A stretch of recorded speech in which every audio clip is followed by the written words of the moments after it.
Hello there, my name is Daphne Smith of Coralbow, and as you can see, I'm standing at a very major landmark in our Bahama land called the Queen Staircase. And as you can see, the stairs are at the rear of me. With this staircase, this carries lots of history and continues to thrive in the hearts of the Bahamian people. With a little history on the staircase, this was originally a landmass of 102 feet, standing high, of limestone rock.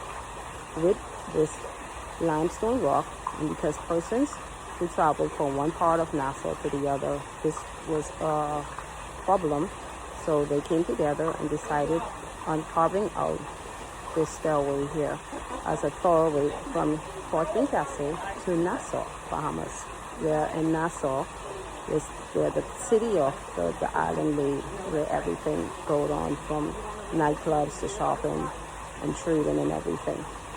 Now with the staircase, there is 600 slaves.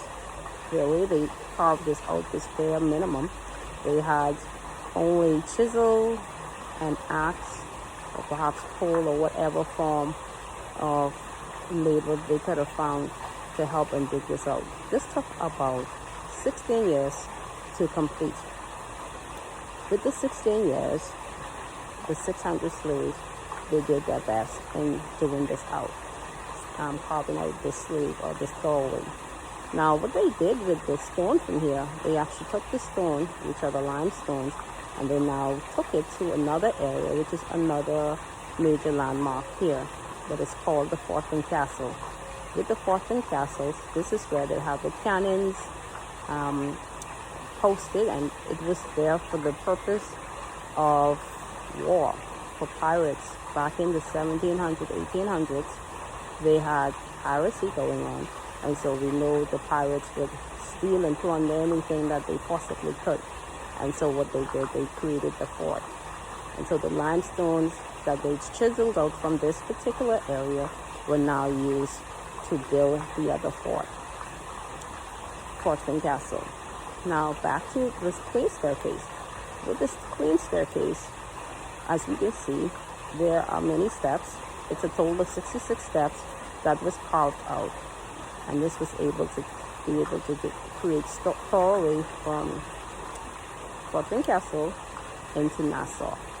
Now, later on, in 1837, as Queen Victoria became Queen of England, and as she abolished slavery, the people of the Bahamas felt in gratitude to her, and what they did, they named the stairway the Queen Staircase in her honor. Now, as we can see, it is so beautiful.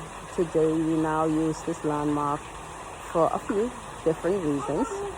In the time now of the pandemic, we usually on a day like this, it would be flooded with lots of tourists walking and observing, and it's a great place for taking pictures. As you can see the landmark, you can see the luscious greenery, you can hear the waterfall. The waterfall is actually man-made. It's not an actual waterfall. But this is what we have now as this Queen Staircase.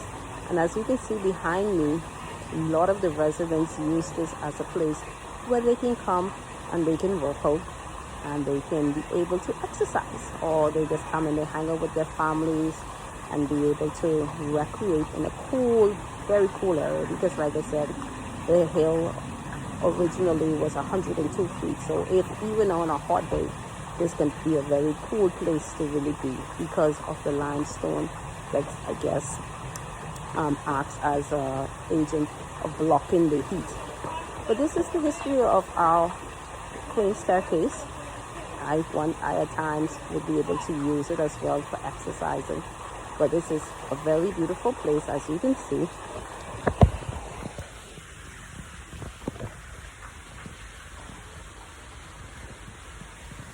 Thank you so much for hearing my presentation.